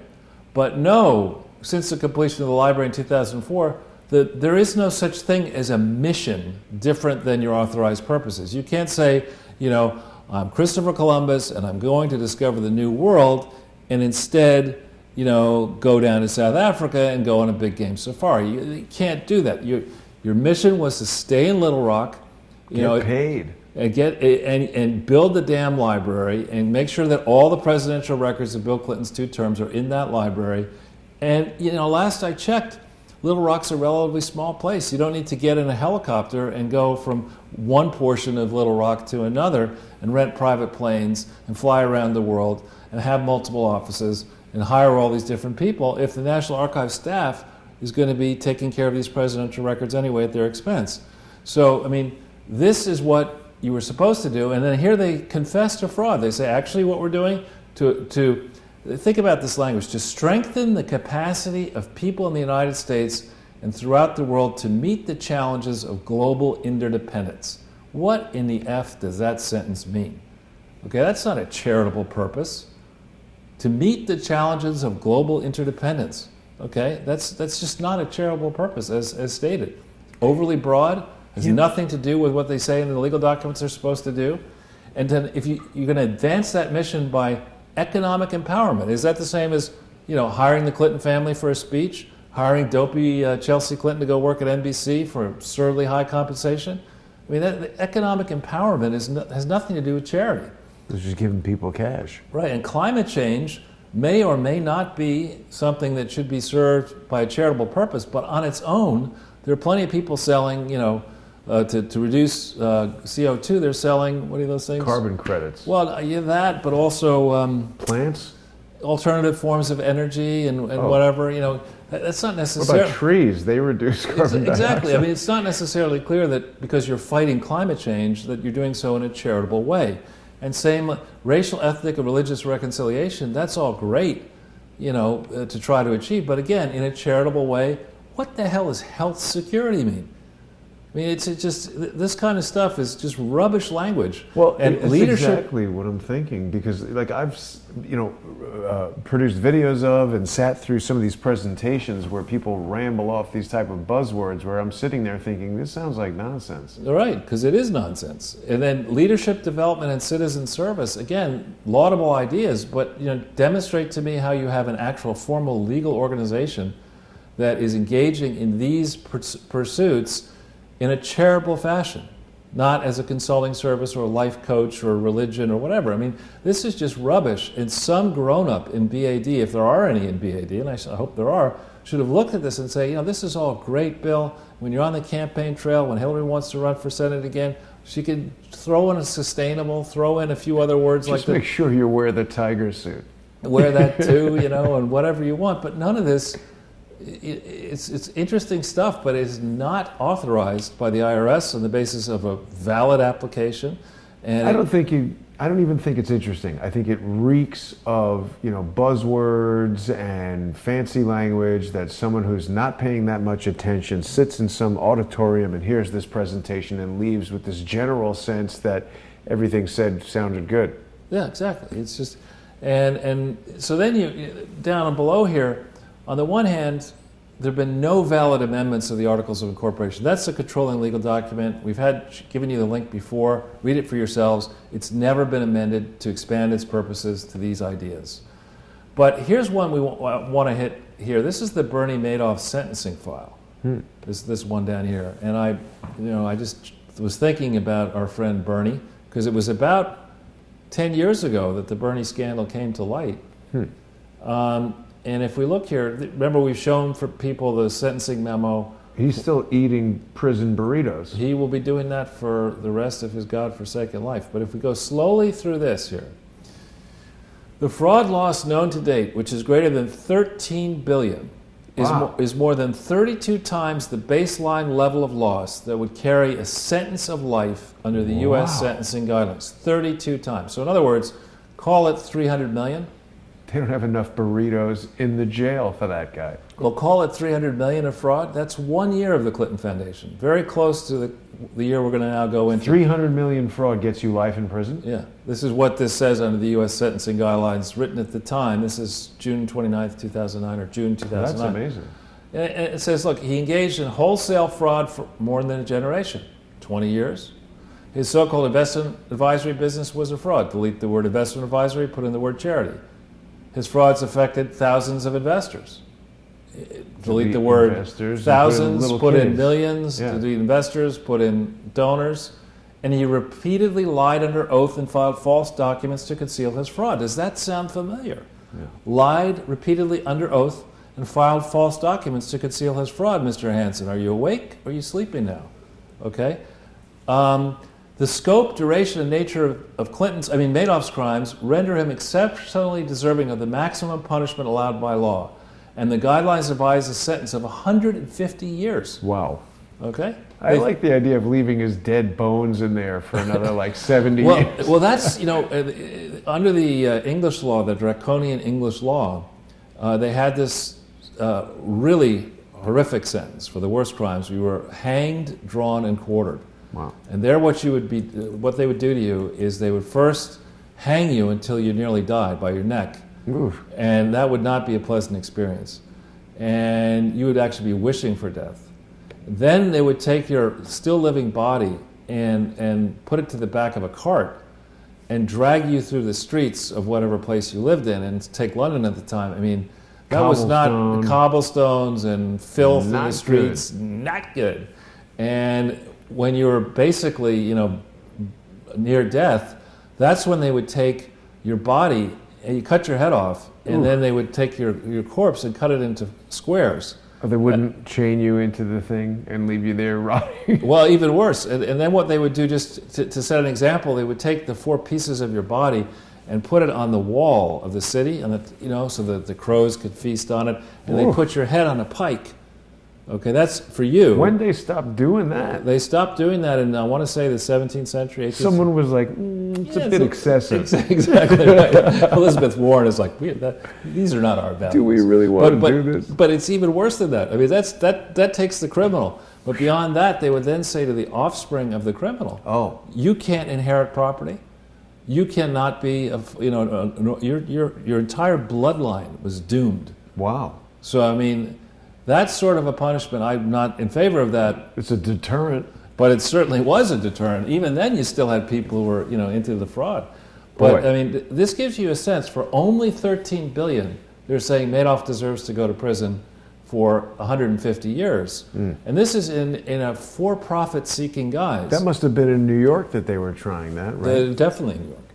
And so this is, for a for-profit fraud. They're saying 150 years in prison for only $13 billion. We're asserting that the fraud here could be $100 billion or more in an area of life where you're not supposed to be seeking a profit. Wow. So how Madoff's down there, whatever he's getting beaten up in prison, which I believe he's been beaten up a few times. Madoff has? Yeah, but he's probably sitting there saying, why am I in prison? Look what Hillary thought she'd be president. Well, Charles, Robert Justice says bring back the pike. And then Jörg Fritz says you forgot castration. Yeah. It's easy to forget. Yeah, it is. Let's move forgotten. on. Let's move on.org. So if we go into the next slide. Yes. Next page. All right.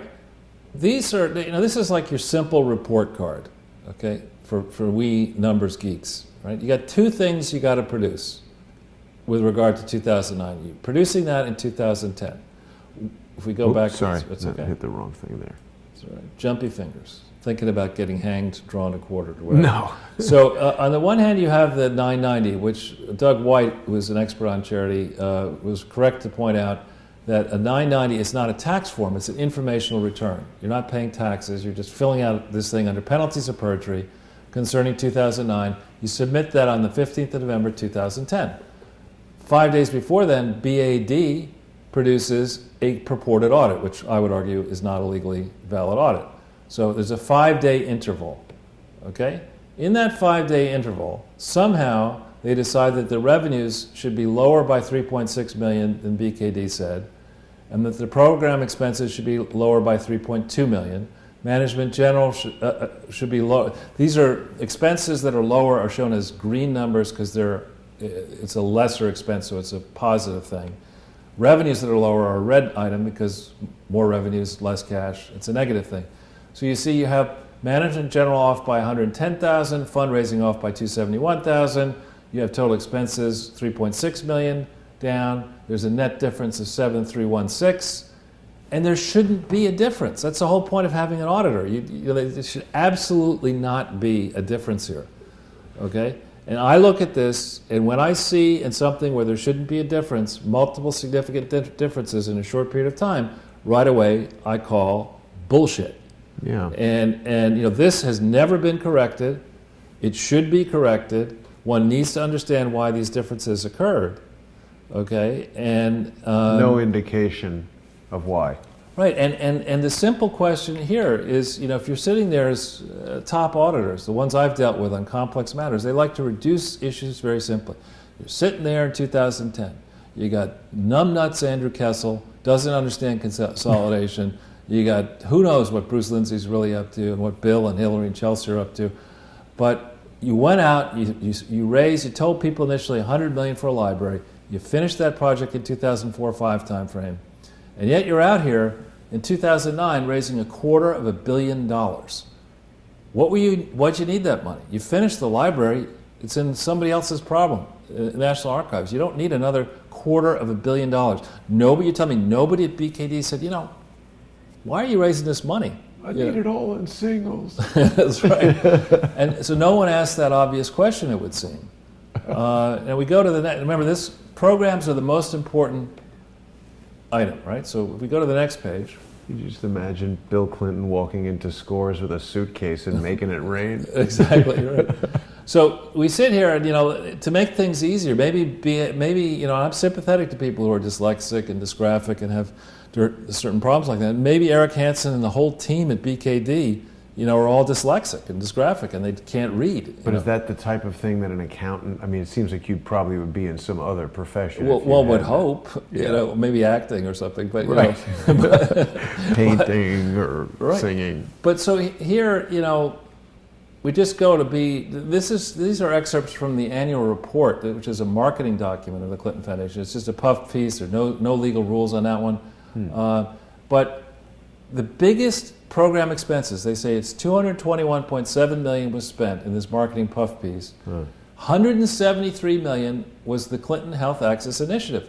Now, we take a big step. Let me help you out, Eric. Okay, the Clinton Health Access Initiative didn't exist on September 28th, 2009. So how did they spend $173 million on it? Okay, and you were involved writing an audit for the Clinton Health Access Initiative in 2011 concerning 2010, BKD was.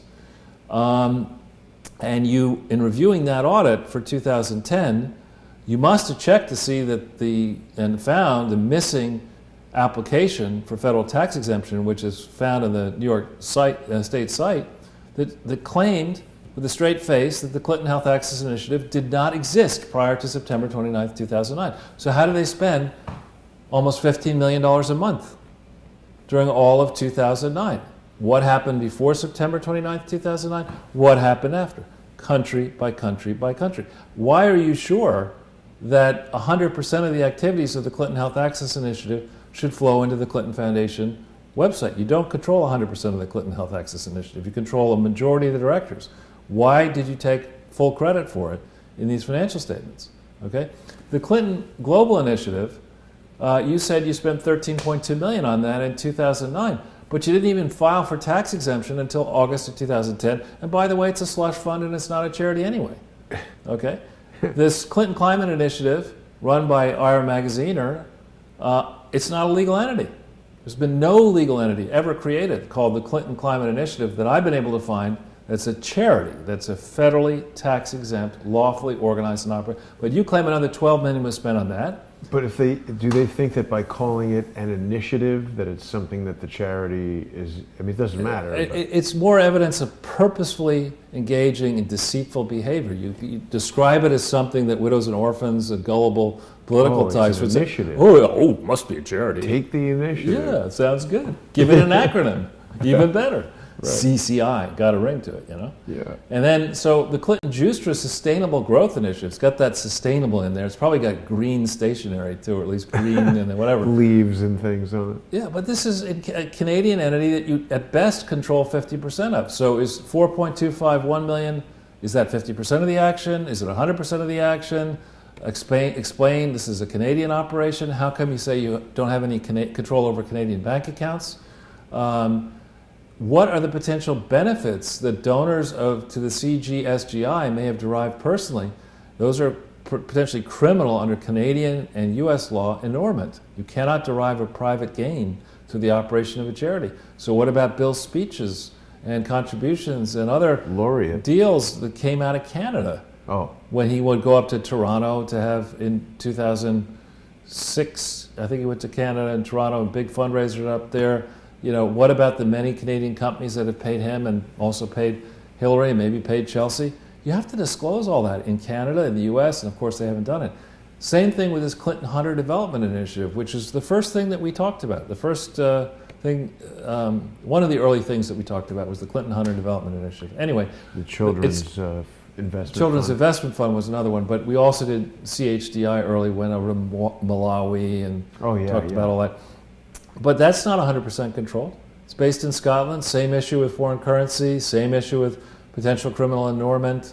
Maggie Haberman's father-in-law is on the board of the Hunter Foundation. Really?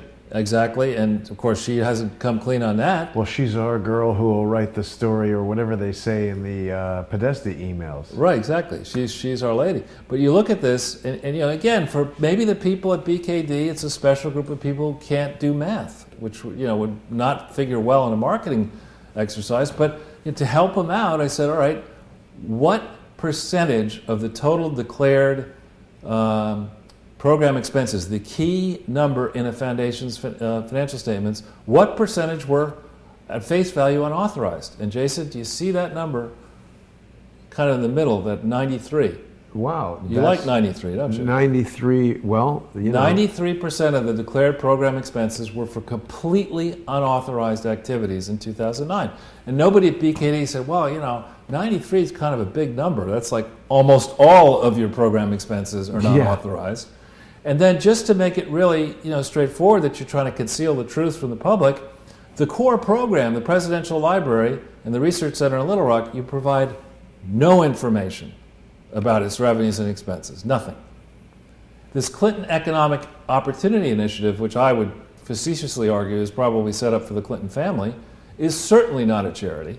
This is that thing in Harlem that supposedly a retired consultant got together and was walking around Harlem trying to help, those small businesses. Increase the value of the real estate. Who knows, The Alliance for a Healthier Generation, they don't control 100% of that. That's actually an interesting point. When the Clintons went to Harlem, that was a pretty, it's almost like if you did a survey of New York to find the most economically depressed neighborhood, Harlem might be it. And if you started moving your crap in there while the real estate is low, and said, hey, we're going to increase the property values, let's push out all the black people. Yeah, well, now you own buildings and stuff there. And same thing happened in Little Rock, and they brag about it, frankly. And they brag about the fact, in this 2009 thing, they brag about the fact that $2 billion of economic value was created by citing the Clinton Library in this portion of, of Little Rock. So they shouldn't have taken 100% credit for this Alliance for a Healthier Generation. And then in addition to that, there are lots of subsidiaries around the world. I know of the UK, Bahamas, India, and South Africa. There are other ones. It's not clear that the results of those international operations were included in these consolidated results properly. So, this is really very comparable to Madoff and Enron. You're going out representing to the world that you have an investment fund in Madoff when it's not. It's just a fiction. It's an exercise to enrich the Madoff family.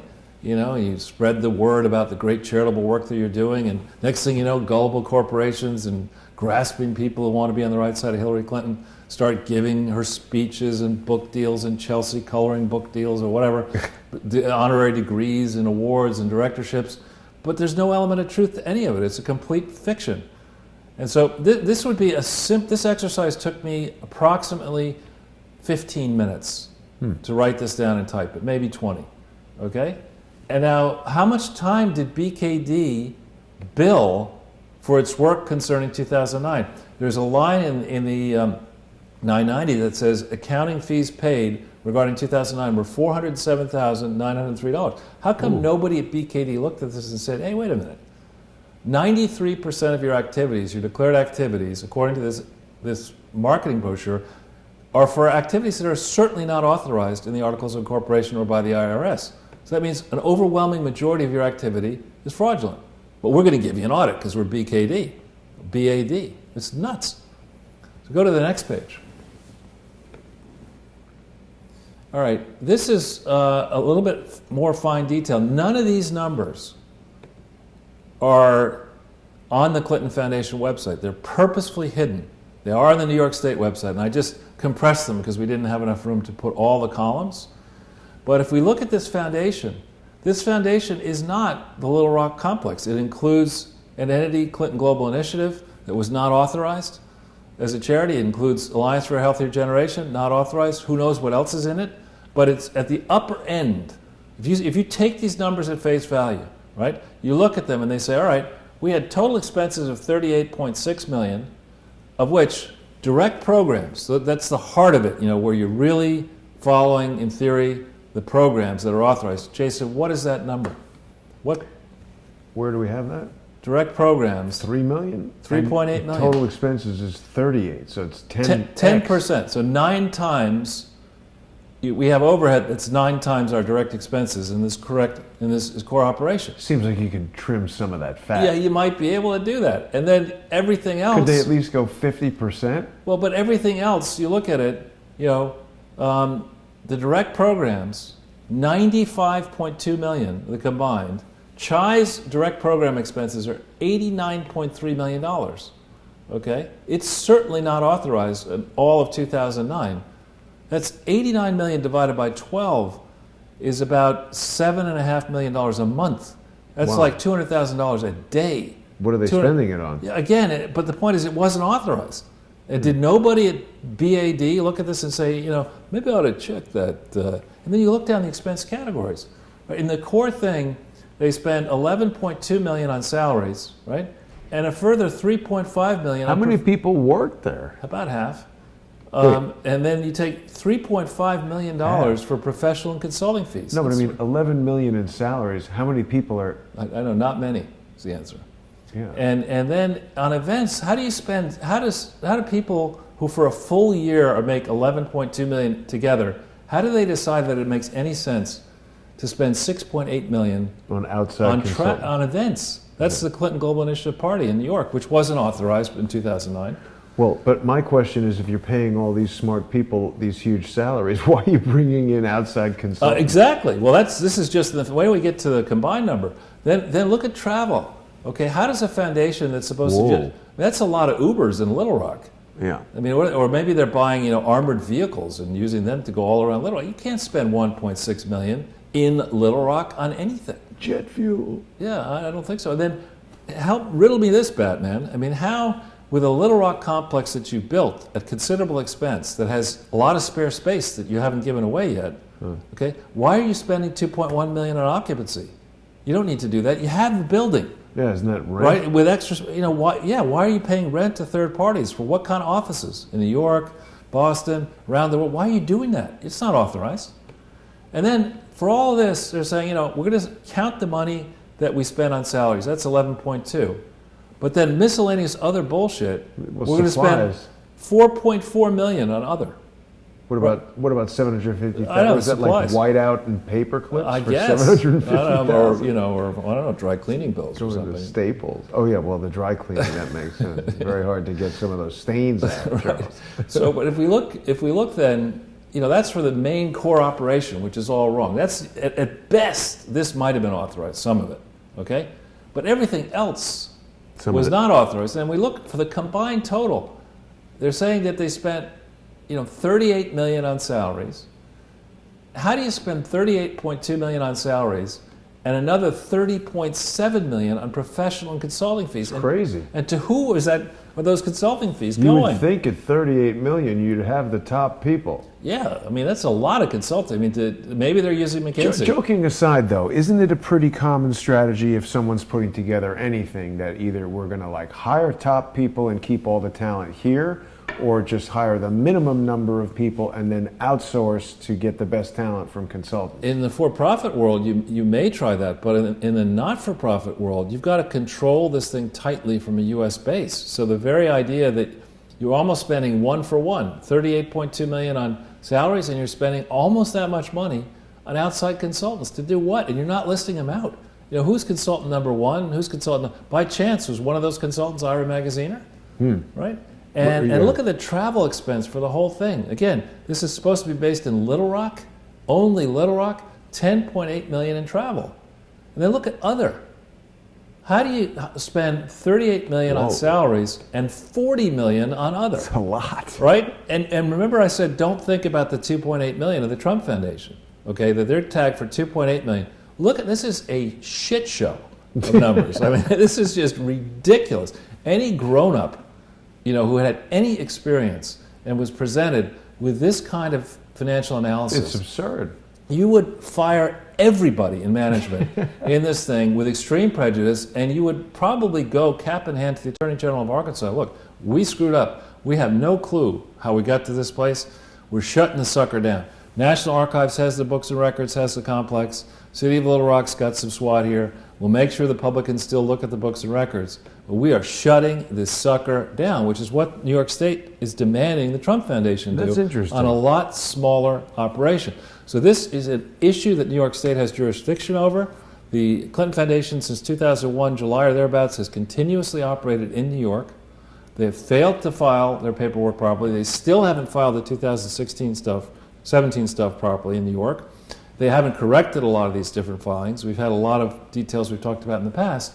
But it's crystal clear from their own filings for 2009 that the overwhelmingly biggest piece of the Clinton Foundation was this thing, CHI, which I would argue partially included something they called Clinton HIV/AIDS Initiative, and then from the 29th of September 2009 forward, something called Clinton Health Access Initiative, which is the classic thing that people look for when you have something that sounds sort of the same, two CHIs, you know, and you've got this record of filing false and materially misleading financial statements, and you've got a crappy asleep at the switch auditing firm still involved with this whole mess, and you've got trustees who are conflicted, you've got obvious mathematical and legal errors. This is just obvious that what they're doing here is it's a Ponzi scheme, right? And they were not trying to control this. This is reckless behavior, which needs to be severely punished. So what you're saying about the Trump thing, you know, acting attorney general, whatever your name is, you know, you need to multiply it by over 1,000. So we go to the next page. Now, we've talked about these chinos before, charities in name only. You know, those people who are interested in getting to the bottom of the magnitude, the full contours of this, we've left out things like the Global Fund and Unitate and some of these international operations. But if you look, the Clintons, their cronies, their allies have been engaged in a consistent pattern of racketeering and criminal behavior in the guise of multiple charities starting around October 23, 1997 to the present. And under Bill Clinton, it's easy to understand when he was president why nothing was done about it. Less clear, why did James Comey, why did Rat Rodenstein, why did Robert Mueller from 2001 to 2005 allow an investigation to proceed into the core Clinton Foundation that didn't find much of this early stuff? Why did they let it flourish afterwards? Why did Barack Obama allow this to flourish? Because I guess he wanted to emulate what the Clintons are doing. Yeah, and that could be well what he's doing now. But again, for those who say there are no details, you have to go in when you're operating using this employer identification number with all these other satellites. You're required under various laws to clearly explain in your filings what your organization actually consists of, and they've never done that. Even with the refilings on November 16th, 2015, they have never done this work properly. And now they're 12 days away from finishing this year. In theory, we learned from the two whistleblowers, the FBI is investigating it, and hopefully we're going to find out how they investigate things. There's a clear pattern, a clear record here. We've learned from the New York Attorney General that $2.8 million in charity fraud is a serious matter. We've learned from the Corinne Brown experience that $800,000 gets you federal prison for 5 years. Steve Stockman, $1 million gets you 10 years in a federal prison out of a Texas case. The first case was a Florida case. This is a New York case.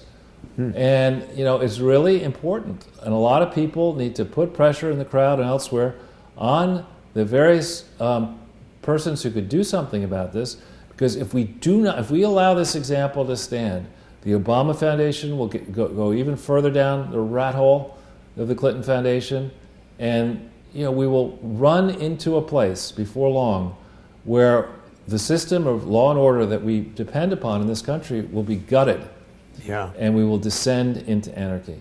So if you go to the next page. We've got someone in our comments telling us that Obama's kids are now millionaires and wondering how such a thing could have happened. Well, they're good savers. But they're in college, aren't they? I'm just teasing. They save their allowance money. Now, Thomas Paine, our mutual friend, one of the reasons that name is bandied about is this passage. This is the Sir Thomas Paine, you mean, or Michael Moore? There was no Sir Thomas Paine, but the one you're thinking of, this is something called The Crisis, which was written 1776, 23 December, so almost around the exact moment. These are the times that try men's souls. And here, when you look back in the way this is written, it's much longer than this, so I just excerpted some of the key phrases here. Tyranny like hell is not easily conquered. Yet we have this consolation with us, that the harder the conflict, the more glorious the triumph. People who, I remember in college, I didn't do so well in my first history course, and so I said, it's not for me. Instead, I'll focus on politics and economics. But in my older age, really beginning in 2002, I started on my own to try to relearn history. And it's really amazing how smart some of these people were at the time, how far-sighted they were, and how much you can learn by trying to put yourself back in the minds of patriots, true American patriots, who at this point did not know whether they were going to win or lose. And I did mention hanged, drawn, and quartered. The penalty for taking on the king was being hanged, drawn, and quartered. Every single one of these patriots who made that decision to take up against the king and his governors, royal governors across then the American colonies, knew that the penalty for losing was far worse than mere death. It meant that their families would have everything taken away from them for all time.